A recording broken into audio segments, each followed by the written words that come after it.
국립묘지에 안장된 박정희의 묘는 화려하게 치장돼 있다. 그러나 그의 최후는 비참했다.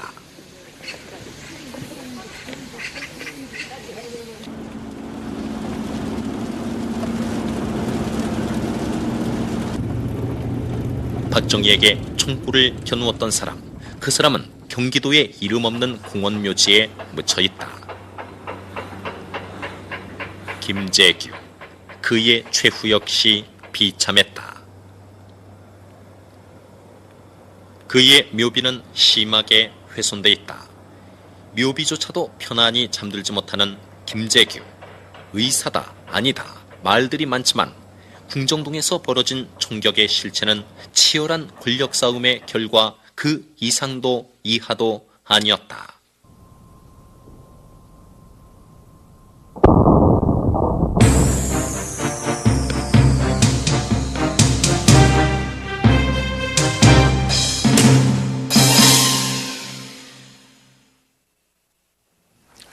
김재규 중앙정보부장이 왜 박정희 대통령을 쏘았는가? 역사는 여전히 그 대답을 공개하지 않습니다. 어쩌면 영원히 공개하지 않을지도 모릅니다. 다만 한 사람은 국립묘지 현충원에, 그리고 다른 한 사람은 이름 없는 공원묘지에 묻혀 있지만 두 사람 모두 비극적인 최후를 맞았다는 사실에는 변함이 없습니다. 그러나 여기 이 사람, 중앙정보부 4대 부장 김영욱은 그 말로조차 밝혀지지 않았습니다. 그러나 그가 살아있을 것으로 믿는 사람은 아무도 없습니다. 그는 죽었을 것이고 그가 어떻게 죽었는지를 아는 사람은 입을 다물고 있습니다.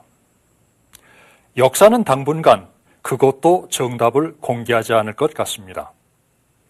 오늘 두 번째 얘기는 바로 이 사람에서부터 시작됩니다.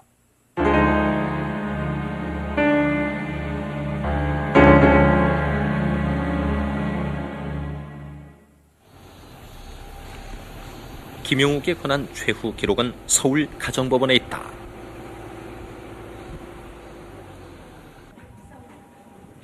김영욱은 실종된 지 꼭 12년 만인 91년 그의 아내의 신청에 의해 실종 선고를 받았다. 최종적으로 김영욱이라는 인물은 실종 처리로 되어 있는. 예, 실종 처리한 것은 이제 사망 간주 효과를 나타냅니다. 사망까지 포함해서. 사망 간주 효과를 나타냅니다.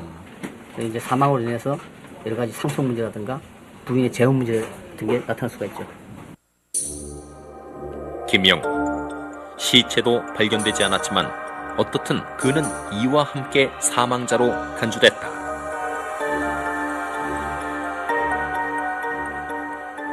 김영욱이 실종된 이유가 이 세 권의 회고록 때문이라는 것을 부정하는 이는 없다. 김영욱은 이 회고록을 통해 박정희에게 철저히 보복했다.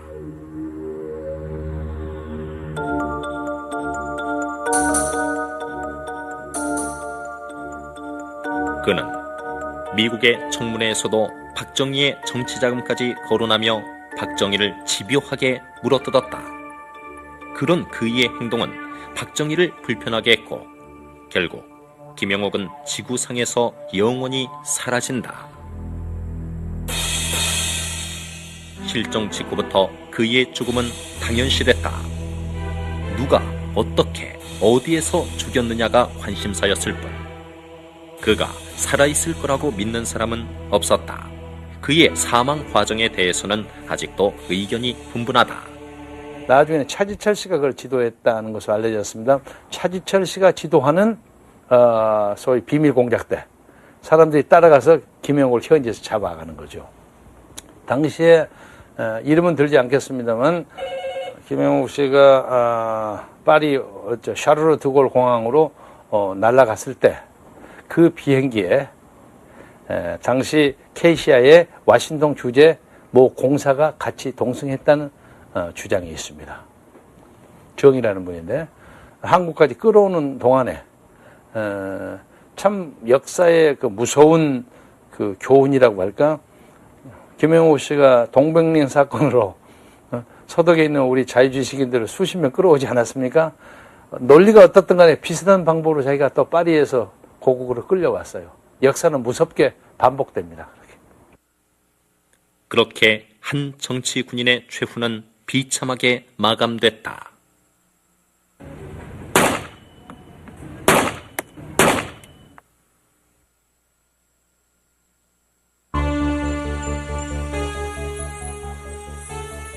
처음 김영욱이 중앙정보부장 자리에 앉을 때만 해도 그에게 그처럼 비참한 말로가 오리라고는 아무도 상상하지 못했다.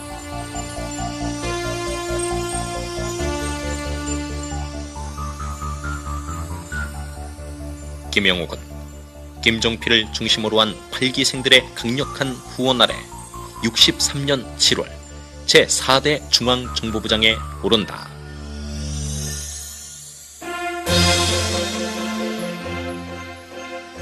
김영욱 앞에 가장 먼저 떨어진 지상 과제는 박정희를 대통령으로 만드는 일이었다.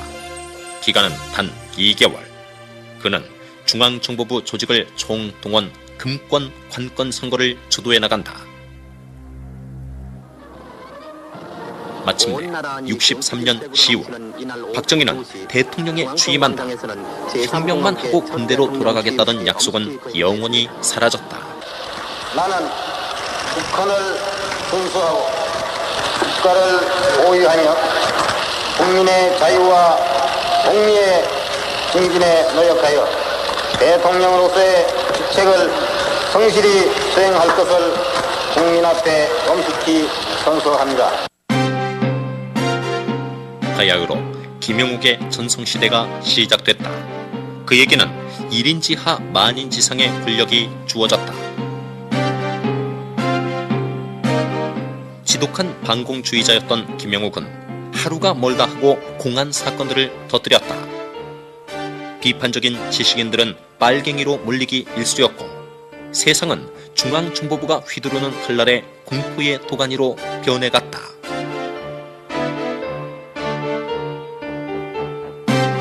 그럴수록 학생들과 지식인들의 저항도 거세어졌다. 마침내 64년 6월 3일 첫 비상계엄령이 발표되는데 당시 학생들의 시위를 보고 김영욱이 했다는 말은 김영욱의 사고방식을 단적으로 드러낸다.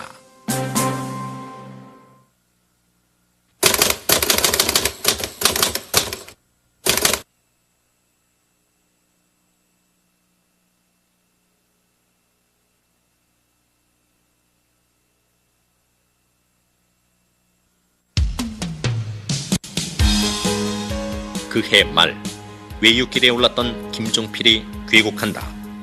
환영은 대단했다. 청년기수 김종필 장군 만세. 당시 김종필은 박정희 이후를 이어갈 제2인자로 인식됐다. 그때는 누구나가 5.16 혁명 나고 박정희 대통령 다음에 김종필 부장 다 그렇게 생각을 했죠. 자타가 다 그렇게 생각을 했다고요. 다만 이제 군의 선배라든가 이런 분들이 좀 시기 질투하는 것도 있고 견제하려고 했고 이제 그랬죠. 김종필의 인기는 점점 높아갔다. 박정희가 그렇게 오래 장기 집권하리라고는 아직 생각하지 못했던 사람들은 열심히 김종필의 주변으로 몰려들었다. 김영욱이 폭발한다. 박정희 신봉자였던 그는 김종필이 커나가는 것을 묵과할 수 없었다.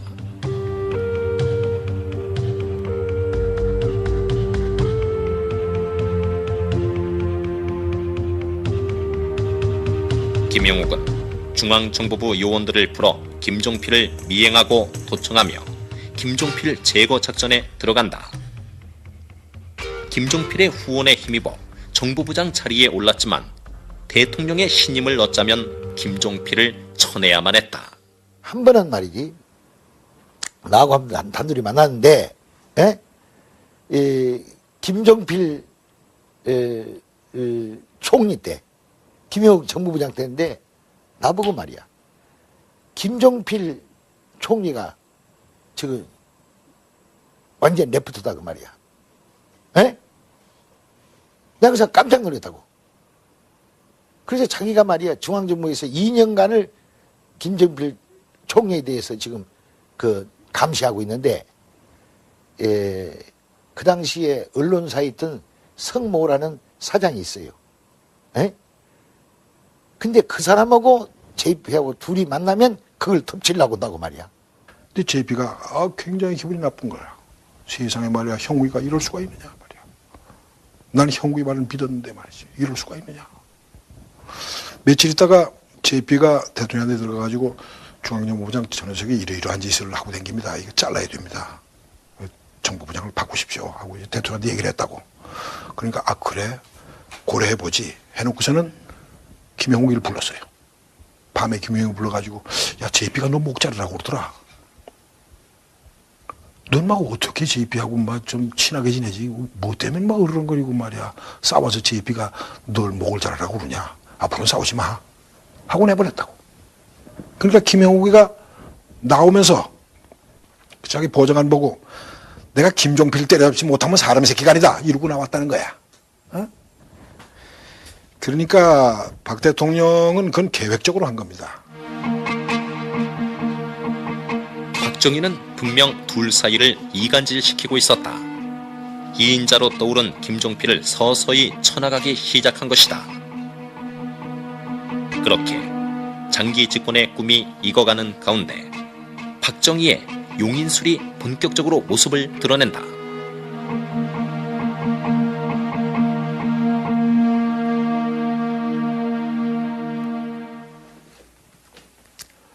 여기 저울이 하나 있습니다.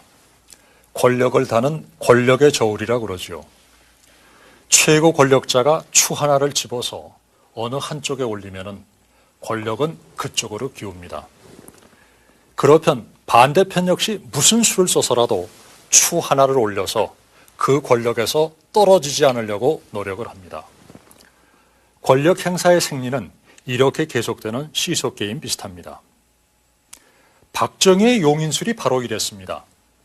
한쪽을 적당히 키우다가 너무 커질 것 같으면 상대편에 추 하나를 올려놓습니다. 그리고는 저희끼리 치고받고 싸우는 권력의 시소 게임을 바라보고 즐기기만 하면 됩니다. 분할 통치하며 양쪽이 대결하도록 하는 것. 박정희의 그러한 용인술은 이미 처음부터 드러났다.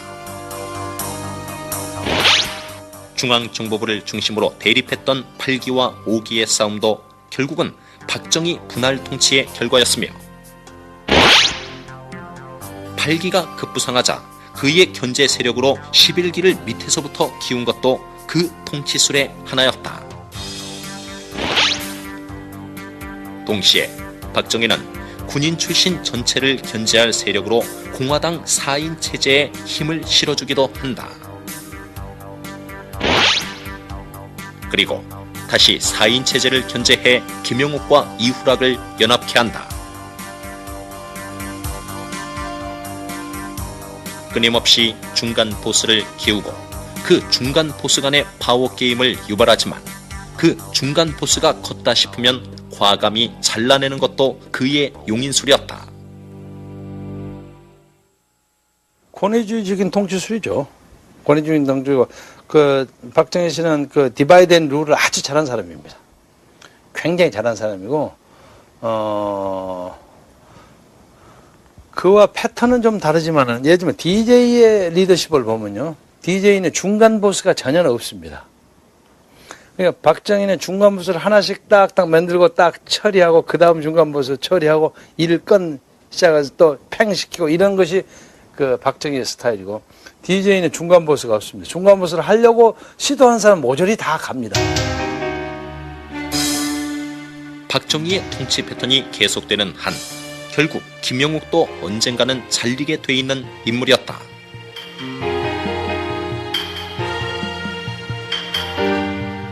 장기 집권의 시나리오는 착착 발표됐다. 삼선 개헌. 야당의 반발도 만만치는 않았다. 그럼에도 박정희는 정권을 놓을 생각이 전혀 없었다. 박정희는 이미 그때부터 물러난 뒤의 보복을 두려워했다. 남북 통일까지를 내다보고 가는데 보좌관들 그런 결의가 없으면 사표내고 그만두시오. 뭐 이렇게 취중농단 같이 하는 거야. 그러면서 보복한다는데 정권을 내놔? 이런 얘기도 한번 얼핏 그래서 취중 그 얘기로 내 들은 일이 있어. 박정희는 김영욱 앞에서도 그런 심중을 드러냈다.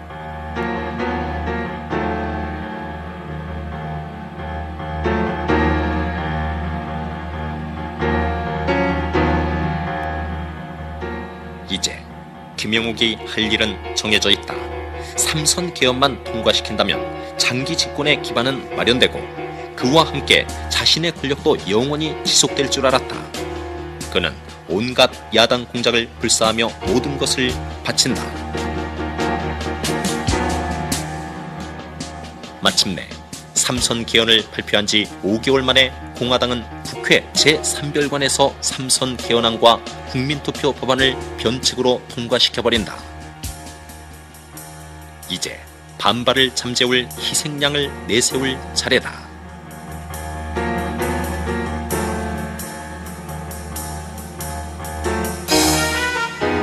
69년 10월 김영욱은 전국 수습용 탄알바지가 되어 단호하게 잘려나간다.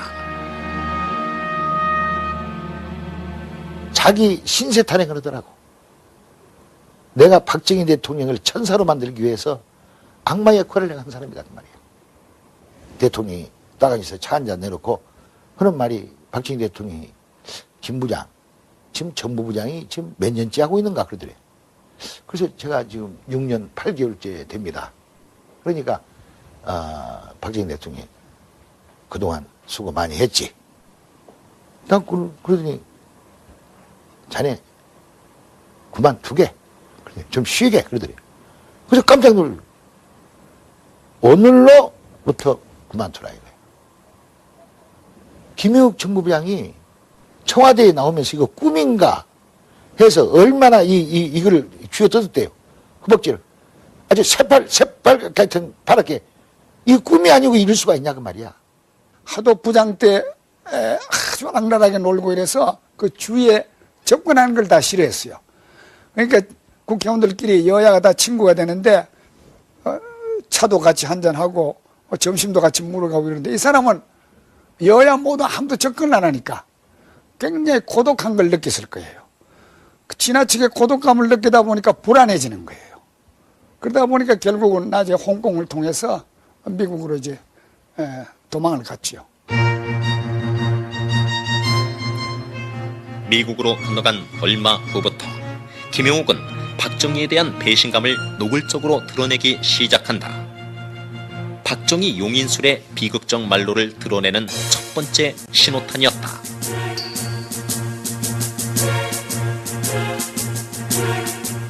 박정희의 비리를 낱낱이 고발한 그의 회고록은 스스로의 목숨을 재촉하는 마지막 선택이 됐다. 김영욱 부장은 그 시대의 반공 멘탈리티가 창궐하던 시절에 만들어주시는 전형적인 메이드 인 코리아 작품이죠.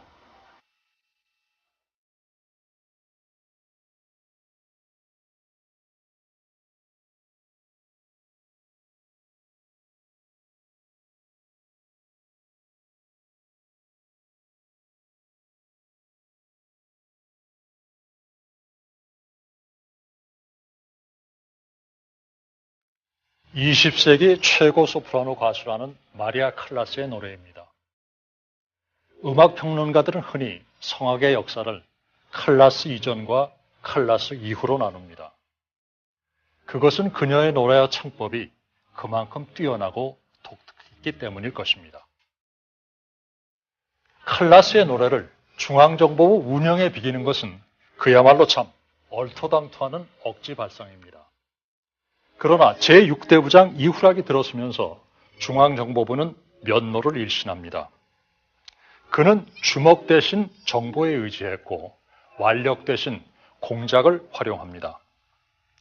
이후락 앞에 1년 남짓 김계온이 정보부장을 맡았습니다마는 샌님 풍모의 그에게 권력투쟁의 화신과 같았던 중앙정보부 업무는 그야말로 걸맞지 않았습니다.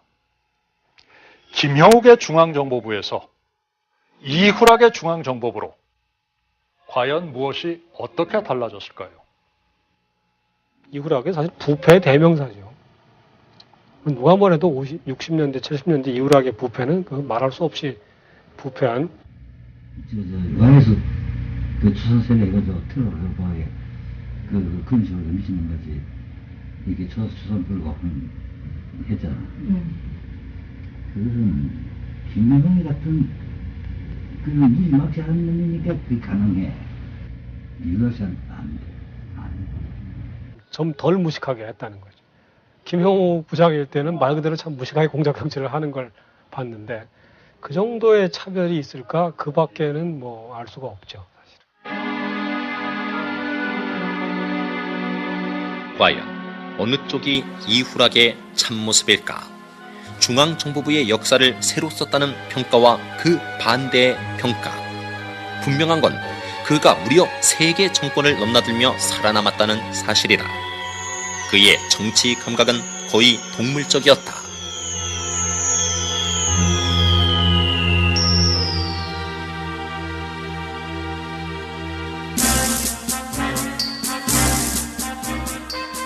(5.16이) 일어나던 아침, 미국에서도 모르고 있었던 박정희의 존재에 대해 최초로 언급한 사람도 이후락이었다.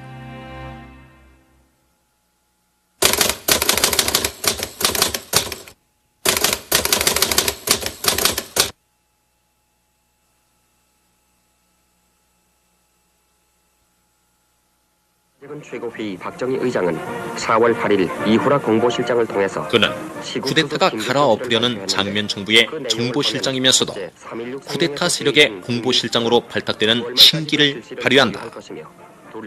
그리고 마침내 박정희의 비서실장으로 기용된다.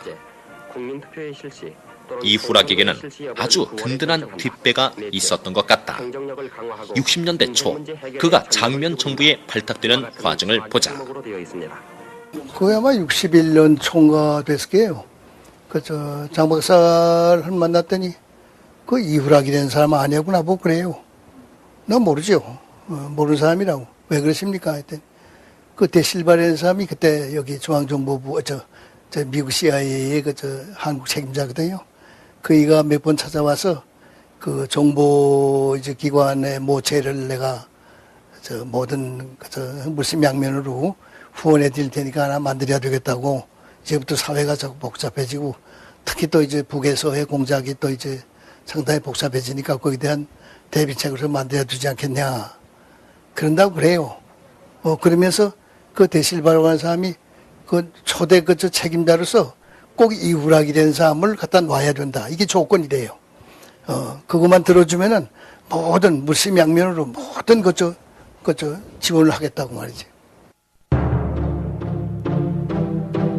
이후락이 삼선 개헌의 희생양이 되어 비서실장에서 밀려나던 날, 그는 직원들 앞에서 이렇게 말했다.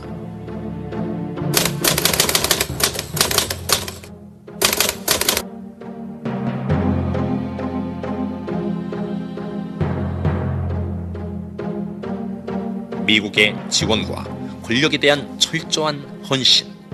그것이 이후락이 정권을 넘나들며 살아남은 비결이었다.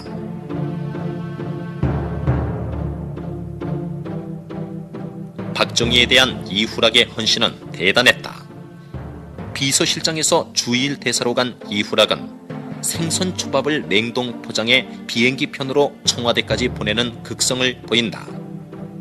그는 정말 박정희교의 신도처럼 행동했다.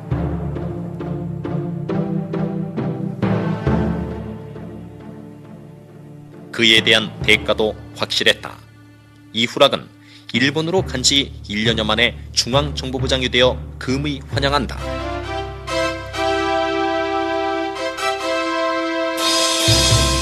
돌아오자마자 이후락이 할 일은 박정희의 재집권을 성공시키는 일이었다. 그러나 재집권은 쉽지 않았다. 여러분, 이번에 정권 교체를 하지 못하면 이 나라는 박정희 씨의 영구집권의 총통시대가 오는 것입니다. 이번에 또다시 김대중의 예견은 결국 현실이 되고 말았지만 어떻든 공세는 막아내야 했다. 이 공세를 돌파하기 위해 박정희가 내세운 대안은 뜻밖이었다. 유권자 여러분, 앞으로 나에게 한 번만 더 기회를 주시면 나로서는 정부에서 물러나겠다. 여러분들에게 말씀을 드리는 바입니다. 이후 박정희는 유신을 통해 직선제를 없애버린다. 71년 선거는 유신으로 가는 마지막 절차였다. 당시 공화당이 쓴 대선 자금이 600억. 결국 그는 또 대통령이 된다. 중앙정보부가 만들어낸 승리였다. 내가 박정희와 싸워진 것이 아니라 이유라고 싸워졌다. 왜냐하면 중앙정부가 총동원돼가지고 다시 말하면 전국에 예를 들면 개표 관계도 제일 먼저 아마 울산에 있으면 됐을 거예요. 그냥 울산 딱 트니까 1000표 여기는 5표 이렇게 나오게 이제. 그래서 야당 참가인들이 이거 끝났다 해서 참관도 안 하고 다 돌아가게끔 만들었다니까. 중앙정보부의 정보력은 막강했습니다. 그러나 이후락 부장은 그것을 나라를 위해서 쓰지 않고 자신의 권자를 지키는 데 썼습니다. 떡을 만지다 보니까 떡고물이 떨어지더라.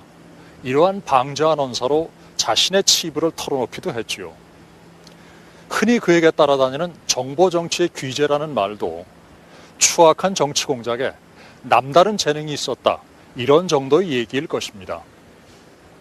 아무튼 그가 중앙정보부장으로서 최고의 권세와 영화를 누렸던 것은 틀림없는 사실입니다. 박정희는 권력의 저울추가 너무 그에게 기울었다고 생각했습니다. 그런 낌새를 알아차렸다면 이후락은 낮은 포복으로 기었어야만 하는데 그만 그러지를 못했습니다. 귀재의 추락, 그것은 아주 엉뚱한 데서 아주 엉뚱하게 일어났습니다.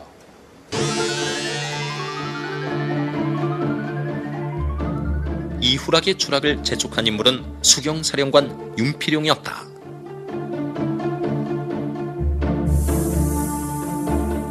(72년) 말 두 사람은 오지남이라는 요정에 마주앉는다. 양대 권력의 최고 수장끼리 앉아 몇 잔의 술이 오간 후 윤필용이 뜻밖의 말을 한다.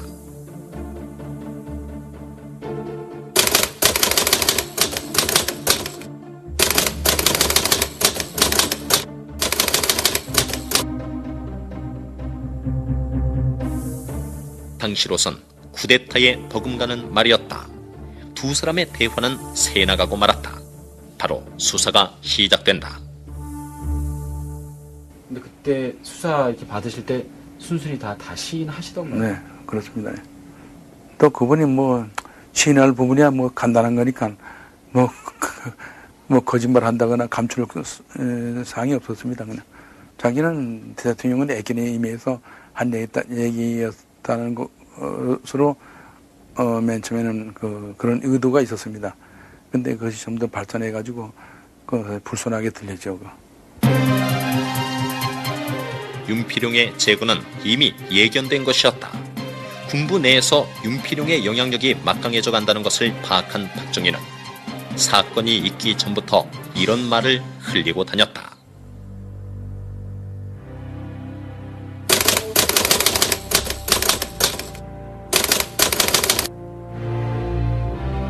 한마디로 이제 자를 때가 됐다는 뜻이다.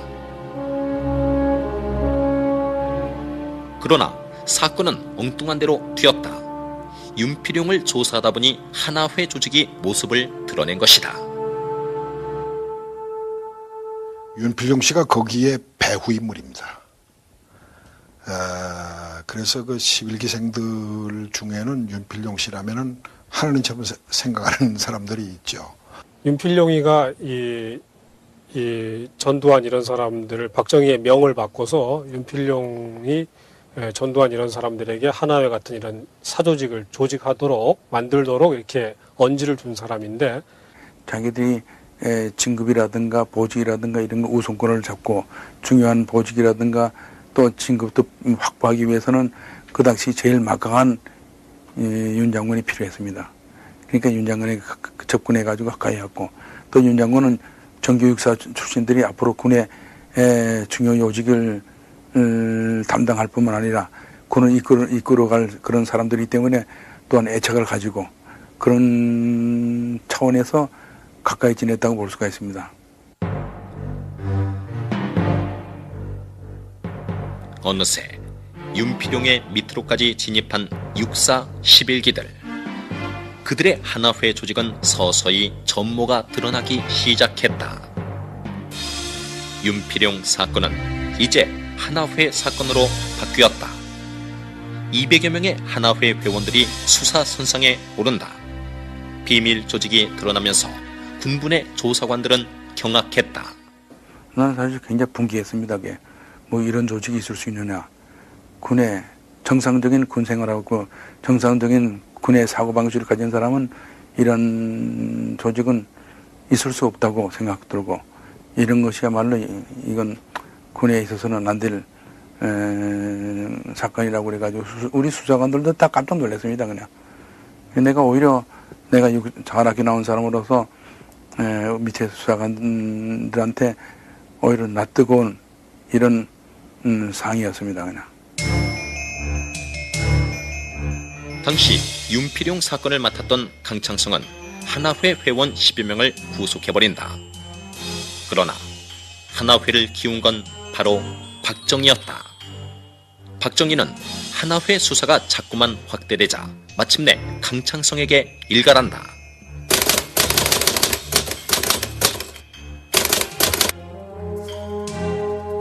박정희의 목적은 윤필용을 치는 것이었을 뿐, 이제 그 목적을 거뒀으니 그쯤에서 멈추라는 뜻이었다. 하나회 사건은 결국 7.6 쿠데타 음모 때와 마찬가지로 다시 수면 아래로 잠기고 만다. 여기에 가장 결정적인 역할을 한 것이 전두환이었다. 이미 그때의 전두환은 박정희의 총애를 한 몸에 받고 있었다. 중단이라는 것은 아까 말한 그 하나의 회장으로 있는 전두환 장군이 뭐 직접 간접으로 하면서 대통령에게 얘기를 해가지고 중단시키는 거죠. 대통령 가까이 지나고 또 박정규 실장이 가운데 있어가지고 계속 키워주는 입장에 있었기 때문에 승무라면 파워가 굉장히 커졌다고 볼 수 있는 위치에 있었습니다. 그냥. 그래서 결국은 강상수 장군이 보복당해가지고 좌천되죠. 해임되고. 만약 그때 하나회 수사가 중단되지 않았다면 어떻게 됐을까? 당시 수사관이었던 백동님은 의미 있는 말을 남긴다. 11기 중시한 육사 출신들이 나중에 그 파워가 상당히 커짐에 따라가지고 그 수사를 중단시킨 지경에 이르렀습니다. 그래서 수사가 중단됐습니다. 그렇기 때문에 그 12.12 사건으로 연결되는 것이지, 그때 중단 안 되었으면은 그런 사건이 일어나지 않았다고 볼 수 있는 겁니다.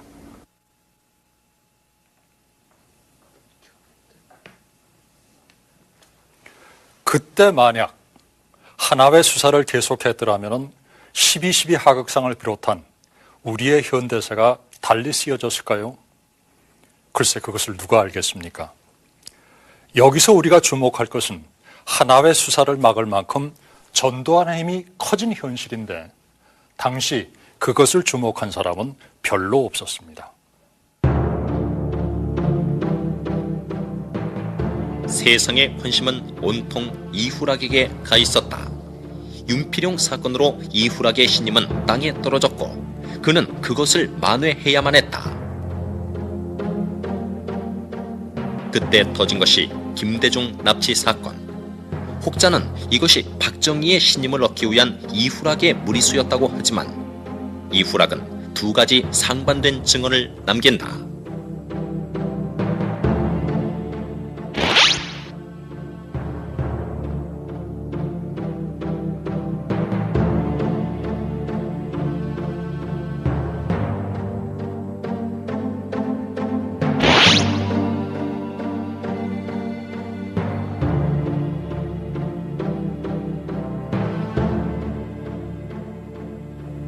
걱정 말라는 사인을 보낸과 동시에 언제든지 입을 열 수도 있다는 협박. 그것이 그의 생존술이었다. 지시였건 지시가 아니었건 어떻든 이후락은 희생양으로 잘려나간다. 그러나 이후락이 누구인가? 그는 온갖 비밀을 거머쥔 채 비밀리에 출국해버림으로써 청와대를 발칵 뒤집어 놓는다. 또 다른 김영옥이 탄생할 수도 있는 순간이었다. 얼마 후 이후락은 귀국한다. 박정희와 협상을 벌인 끝에 보복하지 않겠다는 다짐을 받았다는 설이 유력하다. 이후 그는 80년까지 국회의원을 지내며 안락한 삶을 이어간다.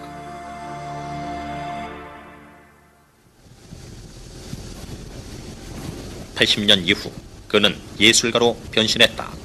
전원주택에서 도자기를 구우며 살아간다는 이후락. 박정희와의 협상에서 보복 방지를 약속받을 만큼 막강했던 그의 비밀 창고는 아직도 열리지 않고 있다. 그는 일체의 인터뷰 요청도 거절했다. 저희가 인터뷰를 안 하시는 전제. 안 하실 거예요? 예. 전혀 뭐죠. 네, 전혀 안 하실 거예요? 서면으로라도 가능하지 않나요? 아니에요. 아무리 말씀하셔도 제가 또 설명을 이제 잘 설득을 할 수가 없는 문제이기 때문에요. 한 3년 전까지만 해도 해마다 만났어. 1년에 한 번씩. 응? 언제 만나는 했더니 7월 4일날. 요새 건강도 별로 안 좋으시잖아. 글쎄, 하고 싶은 이야기가 많지만 나 이야기 안 해. 원래 그런 게 기록을 남기는 내 자신이 그래. 내 자신의 기록은 이렇게 남긴다.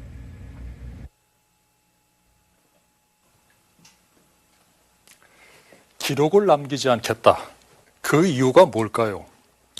아직도 덮어둘었던 비밀이 남아서 아니면 서로를 감싸려는 동아리의 의리 때문에 그 대답은 본인들만 알고 있을 것입니다. 귀재의 제주도 절대 권력 앞에서는 추풍의 낙엽 신세입니다.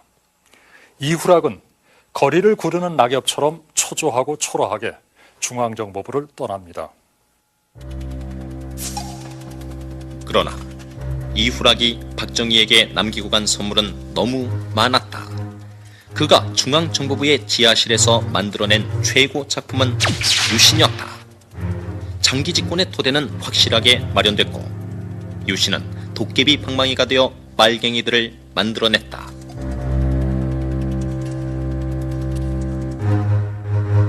공안 사건이 줄을 이었다. 진정한 비극은 유신 정권이 이미 정상적인 방법으로는 도저히 정권을 유지할 수 없다는 데 있었다. 고문과 테러의 나날이었다.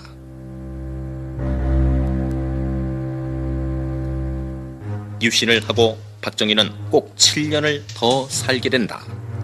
그 7년은 앞서 산 11년보다 더 긴 기간이었다. 그만큼 정권을 유지하기가 힘들었고 무리수도 더 많아졌다. 그때 박정희가 키운 중간 보스가 차지철, 전두환은 급기야 그 밑으로까지 진입해 있다.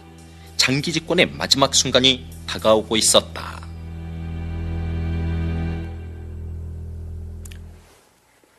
박정희 정권과 함께한 정치 군인들의 권력 싸움도 이제 그 종말이 다가왔습니다. 중앙정보부에 대한 견제로 박 대통령이 이번에는 차지철 경호실장을 내세웁니다. 그리고 동양의 동기생 김재규를 새 중앙정보부장에 임명합니다. 전례 용인술이 맞는다면 김재규와 차지철을 서로 싸우게 하고 그 충성 경쟁에 열매만 따면 그만일 것입니다. 그런데 이번에는 그 계산이 그만 빗나가고 말았습니다. 차지철과 김재규 18년간의 권력은 이 두 사람의 권력 싸움에서 서서히 그 마감을 준비한다. 11.6이 나기 한 해 전까지만 해도 김재규와 차지철의 관계는 그렇게 극단은 아니었다. 그러나 차지철에 대한 박정희의 과도한 신임이 결국 문제를 키우고 만다.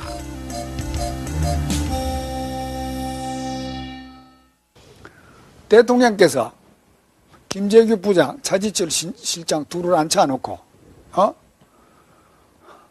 김 부장 그 좀 차 실장처럼 소신을 가지고 할 수 없어요? 자꾸 왜 그래 마음이 왔다 갔다 흔들려요?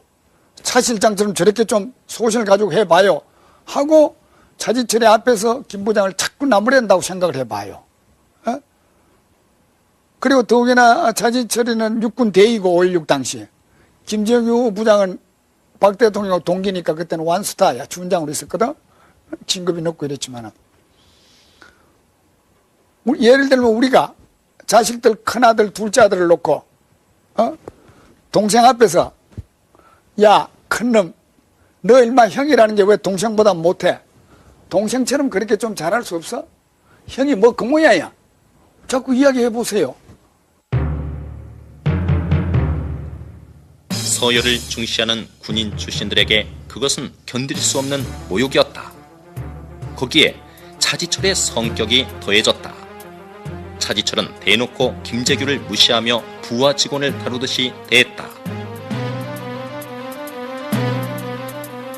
원스타 앞에서 경례를 올려붙이던 그날의 차지철이 아니었다. 차지철은 권력을 나눠 갖는 걸 원치 않았다. 그는 박정희를 독점했고 그로써 박정희에게 통하는 모든 라인은 끊겼다. 그러니까 그때는 차지철이가 뭐 과거의 김영욱이 정도 문제가 아니라니까요. 완전히 차지철이 세상이야. 완전히 차지철이 세상이라고요. 그러니까 이 김 부장하고 사사건건 맞지 않으니까 그것이 결국은 막 시해사건이 일어나는 중요한 동기 중에 하나다. 난 그렇게 생각을 해요. 심지어 차지철은 육군 대위고 그 당시에 김경원 청와대 비서실장은 5.16 때 아마 육군 소장인가 이럴 거예요. 그건 영화학교 출신이니까. 그런데 차지철 경호실장에 앉아가지고 그 김경원 실장 좀 내려오라고 그래. 그러고 막 부르고 이랬다고요. 정보부장을 거쳐 마지막 비서실장을 지냈던 김계원. 그는 당시를 어떻게 기억하고 있는가? 제가 지금요. 지금 할 처지가 아니지 않습니까? 잘 아십니다. 그러시죠. 선생님께서 비서실장 하고 계실 때쯤이거든요. 가장 측근에서 보신 분이기 때문에 저희가 그 부분이 되게 궁금하거든요. 뭐 궁금해요. 다 이미 다 공개되고 각종 신문이라든지 잡지는 이제 다 났는데요.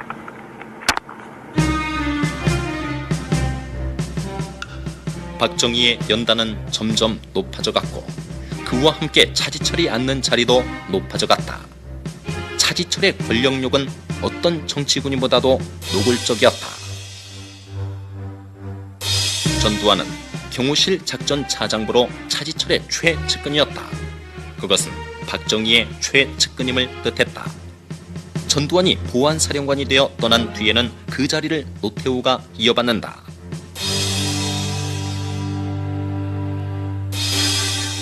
차지철은 경호원가라는 노래까지 만들어 불렀다.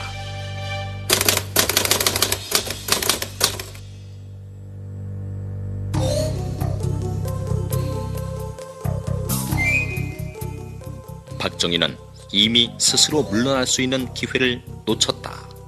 계속 권좌를 지키는 것 또한 쉽지 않았다. 이럴 수도 저럴 수도 없는 상황. 그것은 장기 집권자의 전형적인 말로였다. 그해 4월 5월경에 내 혼자 생각에 결국 박정희 대통령이 암살당하지 않으면 자살할 거다. 난 그래 봤다고요. 나는 벌써 그렇게 너무 다 봤다고 예측을 했다고요. 그때 암살당할 것이다 하는 건 난 누구를 생각했냐면 차지철이가 박 대통령 암살할 줄 알았어. 차지철이가 암살하고 이 친구가 정권을 잡으려고 욕심이 있다 하는 생각을 내가 했다고요. 근데 결국 이제 거꾸로 김재규 부장이 시해를 했는데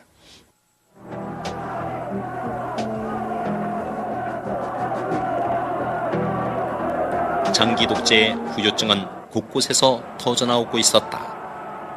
전국은 혼란스러웠고 그 모든 책임은 김재규에게 돌아갔다. 마침내 부마 항쟁이 터지자 배후에 야당이 있다고 보고 있던 박정희는 김재규를 힐책했다.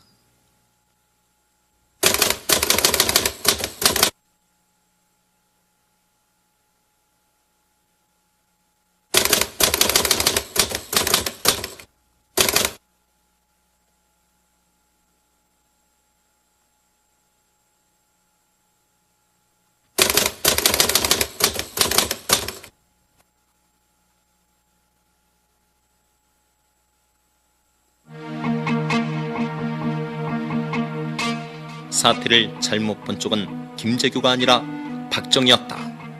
어떻든 그해 여름부터 정부부장 경질설이 나돌기 시작한다. 김재규는 초조해졌다. 그는 급기야 부하들 앞에서 없는 소리까지 지어내기에 이른다.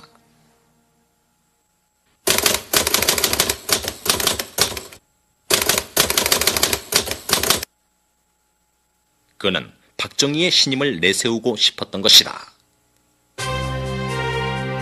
차지철은 점점 더 아나무인이 돼갔고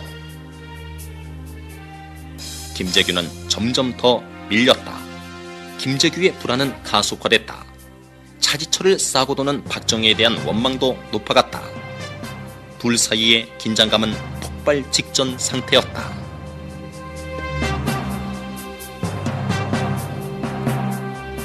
누구보다 권력지향적이었던 전두환.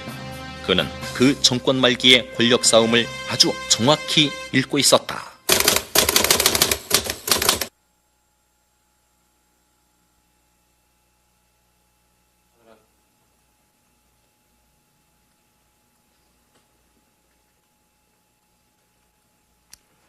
권력의 저울은 평형이 되어서는 안 됩니다. 중앙의 최고 권력자가 할 일이 없기 때문입니다. 한쪽이 올라갔다가 내려가고 다른 한쪽이 내려갔다가 올라가는 그런 싸움이 계속되어야만 최고 권력자의 통치가 쉽습니다. 그러나 시소를 평형으로 놔두고 내려올 수는 없습니다.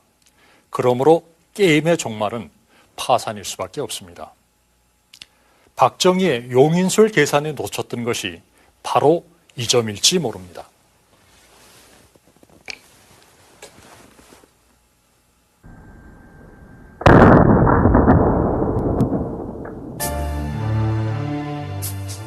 그해 10월 26일 밤 김재규는 끝내 차지철을 향해 권총을 쏜다. 그리고 박정희도 마저 쏜다. 그로써 박정희 정권 18년은 막을 내린다. 김재규는 보안사령관 전두환에 의해 체포돼 사형된다. 기다렸다는 듯이 11기들의 12.12 쿠데타가 터진다. 7.6 친우이 쿠데타 무산 이후 16년 만에 그들은 마침내 쿠데타에 성공한다. JP를 포함한 선배 정치 군인들은 또 한 번의 하극상을 겪게 되고 전두환은 중앙정보부를 장악한다. 1980년 마침내 전두환은 대통령이 된다. 우리는 중앙정보부장들의 권력투쟁이란 렌즈를 통해서 박정희 정권 18년을 간단히 돌아보았습니다. 국민의 뇌리에 강하게 각인된 부장일수록 국가안보를 정권안보로 착각했고 정권안보를 자기 안보로 악용했습니다. 그것은 물론 나라의 이익을 위해서 목숨마저 던져가면서 음지에서 묵묵히 헌신해온 숱한 중앙정보부 요원들의 수고와 희생을 배반하는 행위였습니다. 또한 박정희 정권의 공갈을 단지 권력투쟁이란 잣대만으로 평가해서도 안 될 것입니다.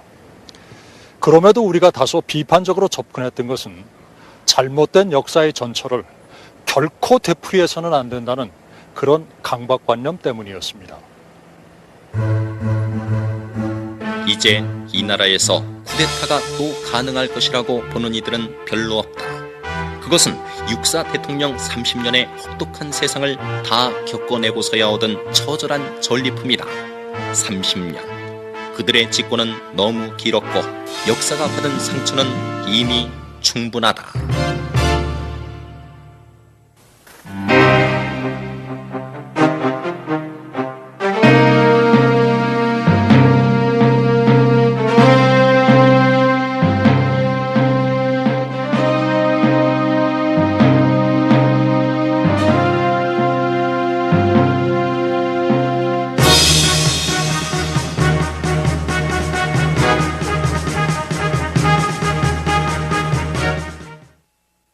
이행하고 도청하며 김종필 제거 작전에 들어간다. 김종필의 후원에 힘입어 정보부장 자리에 올랐지만 대통령의 신임을 얻자면 김종필을 쳐내야만 했다. 한 번은 말이지, 나하고 한번 단둘이 만났는데, 김종필 총리 때, 김영욱 정부부장 때인데, 나보고 말이야, 김종필 총리가 지금 완전 레프트다 그 말이야. 내가 그래서 깜짝 놀랐다고. 그래서 자기가 말이야 중앙정부에서 2년간을 김종필 총리에 대해서 지금 그 감시하고 있는데, 그 당시에 언론사에 있던 성모라는 사장이 있어요. 근데 그 사람하고 JP하고 둘이 만나면 그걸 덮치려고 한다고 말이야. 근데 JP가 굉장히 기분이 나쁜 거야. 세상에 말이야 형우이가 이럴 수가 있느냐 말이야. 나는 형우이 말은 믿었는데 말이지 이럴 수가 있느냐. 며칠 있다가 JP가 대통령한테 들어가가지고 중앙정보부장 전현석이 이러이러한 짓을 하고 다닙니다. 이거 잘라야 됩니다. 정보부장을 바꾸십시오 하고 이제 대통령한테 얘기를 했다고. 그러니까 그래 고려해보지 해놓고서는 김영욱이를 불렀어요. 밤에 김영욱을 불러가지고 야 JP가 너 목 자르라고 그러더라. 넌 막 어떻게 JP하고 막 좀 친하게 지내지? 뭐 때문에 막 으르렁거리고 말이야. 싸워서 JP가 널 목을 자르라고 그러냐. 앞으로는 싸우지 마. 하고 내보냈다고. 그러니까 김영욱이가 나오면서 자기 보좌 안 보고 내가 김종필 때려잡지 못하면 사람 새끼가 아니다. 이러고 나왔다는 거야. 그러니까 박 대통령은 그건 계획적으로 한 겁니다. 박정희는 분명 둘 사이를 이간질시키고 있었다. 2인자로 떠오른 김종필을 서서히 쳐나가기 시작한 것이다. 그렇게 장기 집권의 꿈이 익어가는 가운데 박정희의 용인술이 본격적으로 모습을 드러낸다.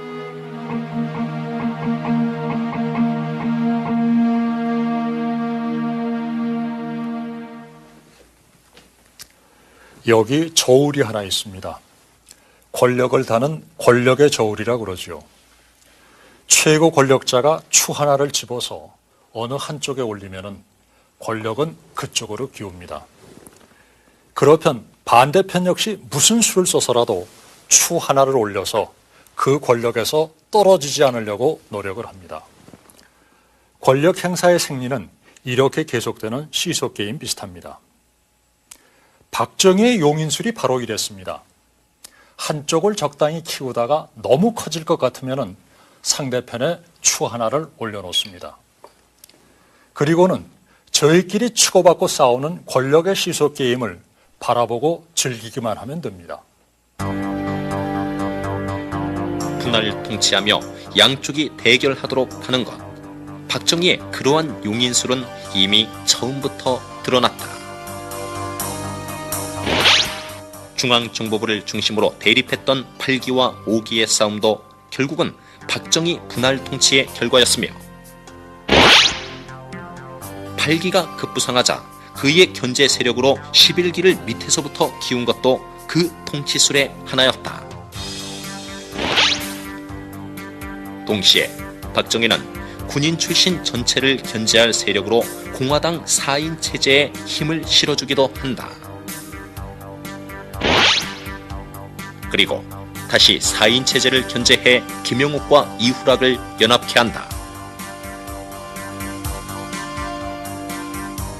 끊임없이 중간 보스를 키우고 그 중간 보스 간의 파워 게임을 유발하지만 그 중간 보스가 컸다 싶으면 과감히 잘라내는 것도 그의 용인술이었다. 권위주의적인 통치술이죠.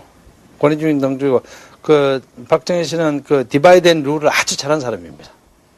굉장히 잘한 사람이고 그와 패턴은 좀 다르지만은 예를 들면 DJ의 리더십을 보면요. DJ는 중간 보스가 전혀 없습니다. 그러니까 박정희는 중간 보스를 하나씩 딱딱 만들고 딱 처리하고 그 다음 중간 보스 처리하고 일 건 시작해서 또 팽시키고 이런 것이 그 박정희의 스타일이고 DJ는 중간 보스가 없습니다. 중간 보스를 하려고 시도한 사람 모조리 다 갑니다. 박정희의 통치 패턴이 계속되는 한 결국 김영욱도 언젠가는 잘리게 돼 있는 인물이었다.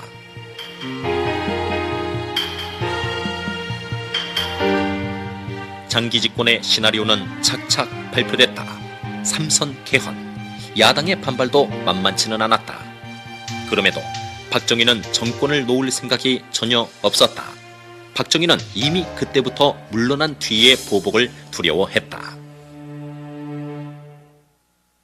남북 통일까지를 내다보고 가는데 보좌관들 그런 결의가 없으면 사표내고 그만두시오 뭐 이렇게 취중 농단 같이 하는 거야.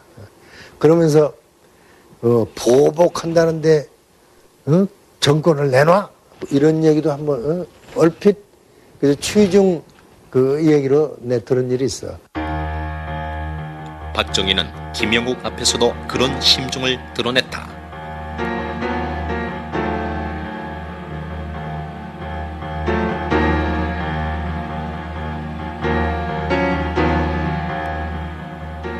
이제 김영욱이 할 일은 정해져 있다. 삼선 개헌만 통과시킨다면 장기 집권의 기반은 마련되고 그와 함께 자신의 권력도 영원히 지속될 줄 알았다. 그는 온갖 야당 공작을 불사하며 모든 것을 바친다. 마침내 삼선 개헌을 발표한 지 5개월 만에 공화당은 국회 제3별관에서 삼선 개헌안과 국민투표 법안을 변칙으로 통과시켜버린다. 이제 반발을 잠재울 희생양을 내세울 차례다.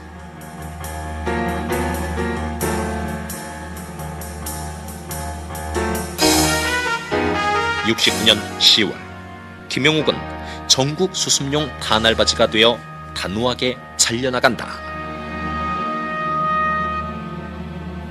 자기 신세탄에 그러더라고. 내가 박정희 대통령을 천사로 만들기 위해서 악마 역할을 내가 한 사람이다 그 말이야. 대통령이 따가지에서 차 한잔 내놓고 그런 말이 박정희 대통령이 김 부장 지금 정보부장이 지금 몇 년째 하고 있는가 그러더래. 그래서 제가 지금 6년 8개월째 됩니다. 그러니까 박정희 대통령이 그동안 수고 많이 했지. 난 그러더니 자네 그만두게. 좀 쉬게 그러더래요. 그래서 깜짝 놀라. 오늘로부터 그만두라 이거예요. 김영욱 정부부장이 청와대에 나오면서 이거 꿈인가 해서 얼마나 이거를 쥐어뜯었대요. 허벅지를. 아주 새빨 같은 파랗게. 이 꿈이 아니고 이럴 수가 있냐 그 말이야. 하도 부장 때 아주 악랄하게 놀고 이래서 그 주위에 접근하는 걸 다 싫어했어요. 그러니까 국회의원들끼리 여야가 다 친구가 되는데 차도 같이 한잔하고 점심도 같이 먹으러 가고 이러는데 이 사람은 여야 모두 아무도 접근을 안 하니까 굉장히 고독한 걸 느꼈을 거예요. 지나치게 고독감을 느끼다 보니까 불안해지는 거예요. 그러다 보니까 결국은 나중에 홍콩을 통해서 미국으로 이제 도망을 갔죠. 미국으로 건너간 얼마 후부터 김영욱은 박정희에 대한 배신감을 노골적으로 드러내기 시작한다. 박정희 용인술의 비극적 말로를 드러내는 첫 번째 신호탄이었다.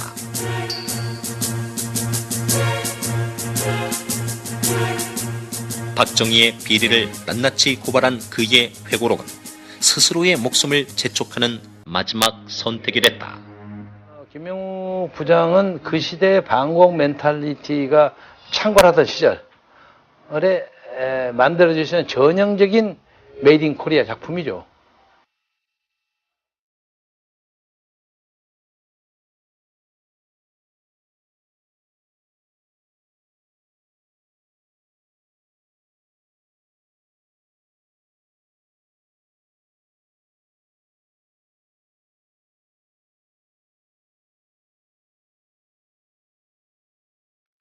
20세기 최고 소프라노 가수라는 마리아 칼라스의 노래입니다. 음악 평론가들은 흔히 성악의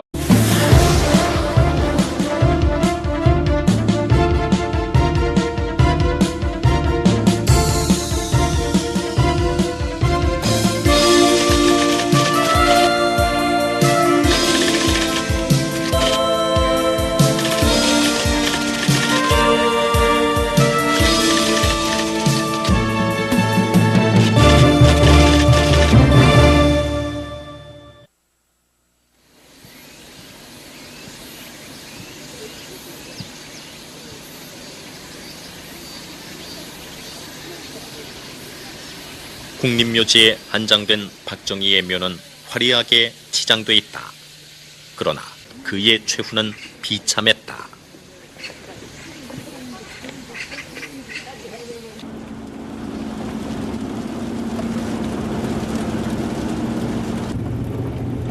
박정희에게 총구를 겨누었던 사람, 그 사람은 경기도의 이름 없는 공원묘지에 묻혀 있다. 김재규. 그의 최후 역시 비참했다. 그의 묘비는 심하게 훼손돼 있다. 묘비조차도 편안히 잠들지 못하는 김재규. 의사다, 아니다 말들이 많지만 궁정동에서 벌어진 총격의 실체는 치열한 권력 싸움의 결과 그 이상도 이하도 아니었다.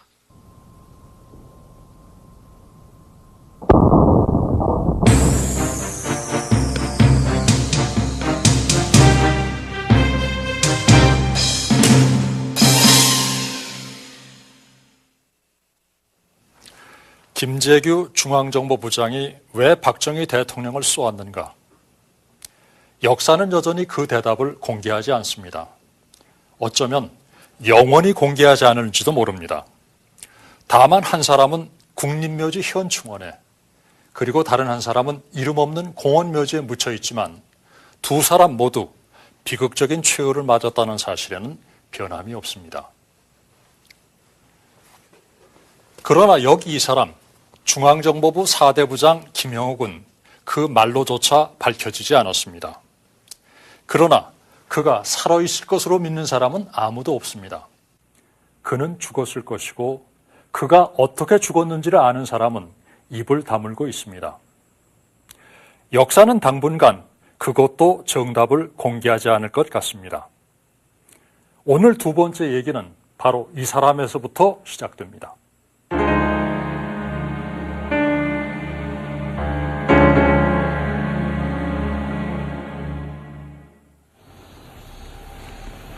김영욱에 관한 최후 기록은 서울 가정법원에 있다.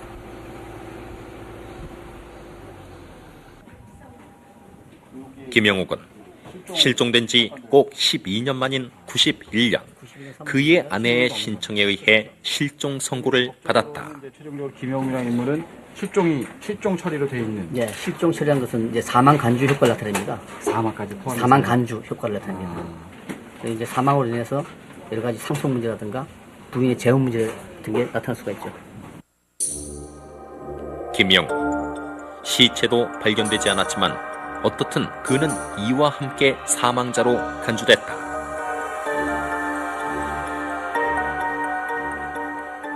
김영욱이 실종된 이유가 이 세 권의 회고록 때문이라는 것을 부정하는 이는 없다. 김영욱은 이 회고록을 통해 박정희에게 철저히 보복했다.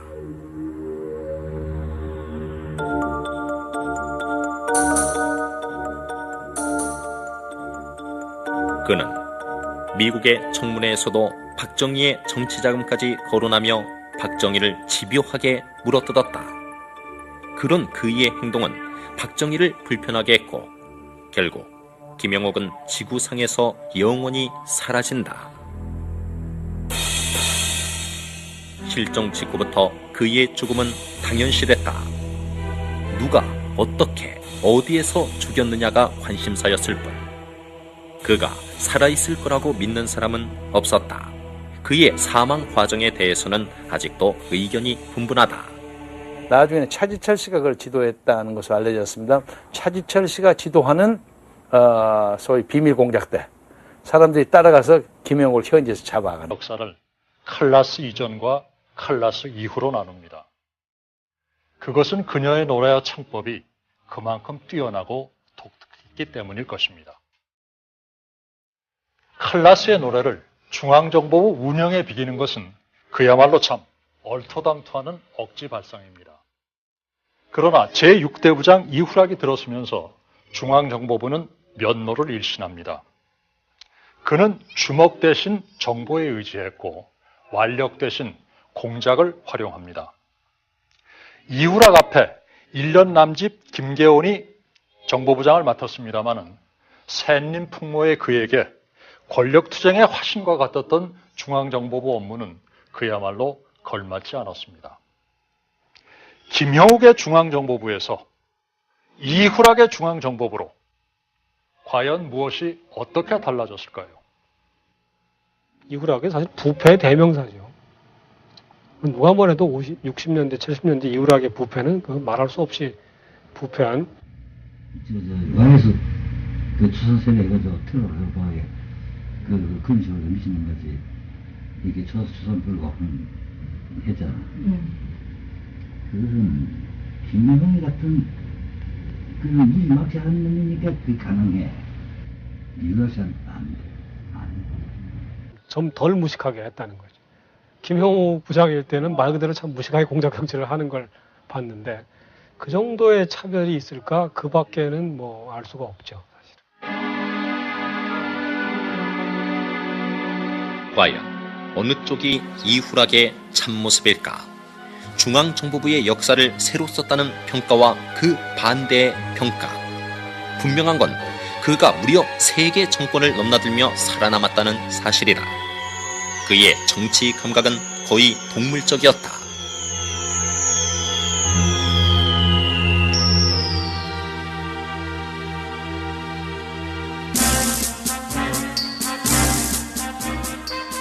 (5.16이) 일어나던 아침, 미국에서도 모르고 있었던 박정희의 존재에 대해 최초로 언급한 사람도 이후락이었다.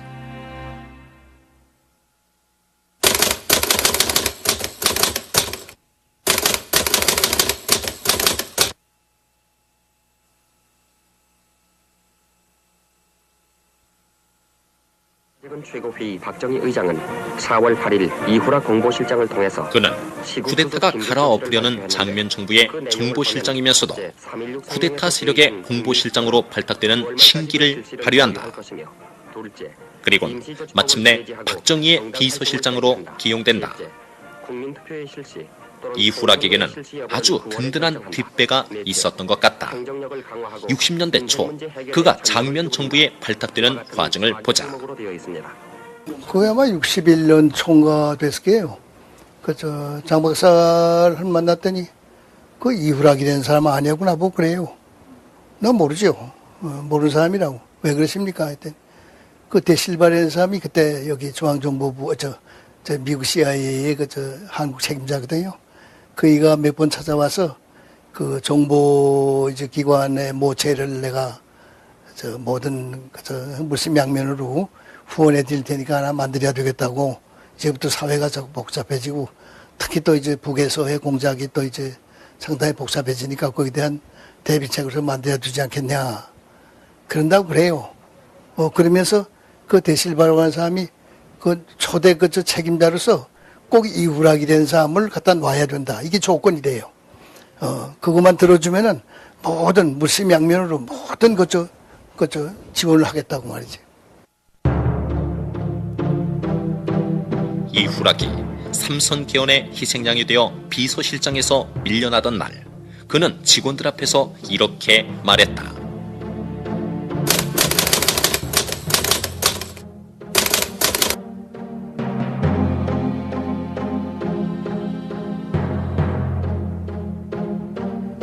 미국의 지원과 권력에 대한 철저한 헌신. 그것이 이후락이 정권을 넘나들며 살아남은 비결이었다.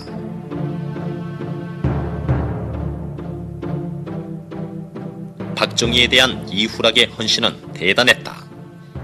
비서실장에서 주일 대사로 간 이후락은 당시에 이름은 들지 않겠습니다만 김영욱 씨가 파리 샤르르 드골 공항으로 날아갔을 때 그 비행기에 당시 케이시아의 와싱턴 주재 모 공사가 같이 동승했다는 주장이 있습니다. 정이라는 분인데 한국까지 끌어오는 동안에 참 역사의 그 무서운 그 교훈이라고 할까? 김영욱 씨가 동백링 사건으로 서독에 있는 우리 자유주의식인들을 수십 명 끌어오지 않았습니까? 논리가 어떻든 간에 비슷한 방법으로 자기가 또 파리에서 고국으로 끌려왔어요. 역사는 무섭게 반복됩니다. 그렇게 한 정치 군인의 최후는 비참하게 마감됐다.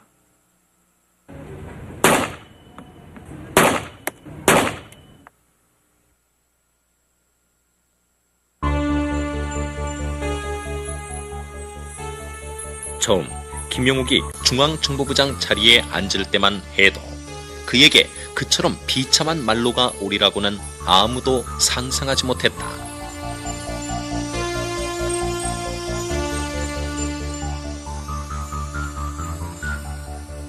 김영욱은 김종필을 중심으로 한 8기생들의 강력한 후원 아래 63년 7월 제4대 중앙정보부장에 오른다.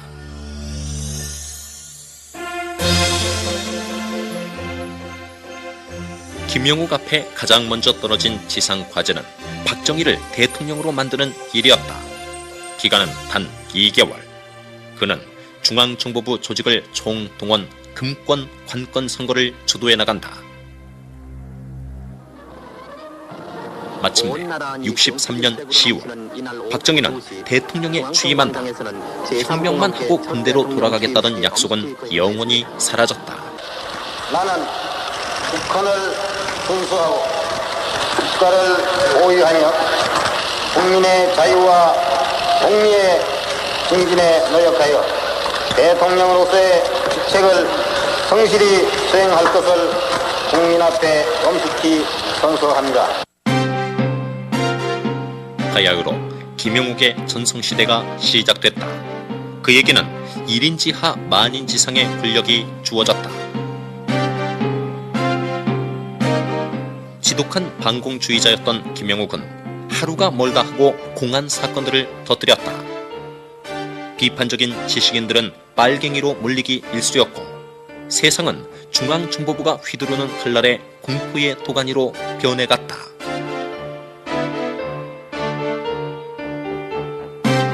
그럴수록 학생들과 지식인들의 저항도 거세어졌다. 마침내 64년 6월 3일 첫 비상계엄령이 발표되는데 당시 학생들의 시위를 보고 김영욱이 했다는 말은 김영욱의 사고방식을 단적으로 드러낸다.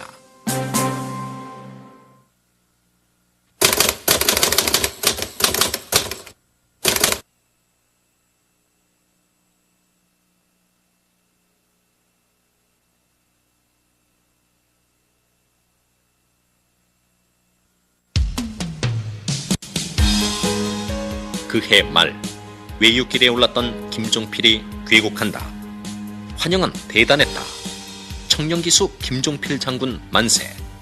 당시 김종필은 박정희 이후를 이어갈 제2인자로 인식됐다.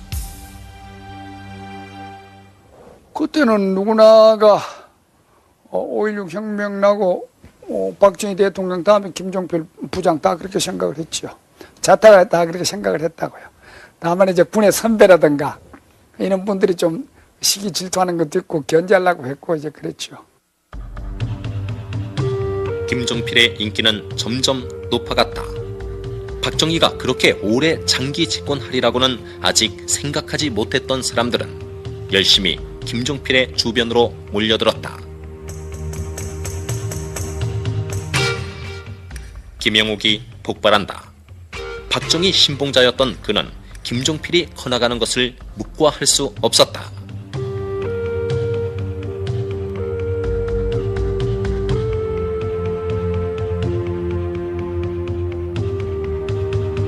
김영욱은 중앙정보부 요원들을 풀어 김종필을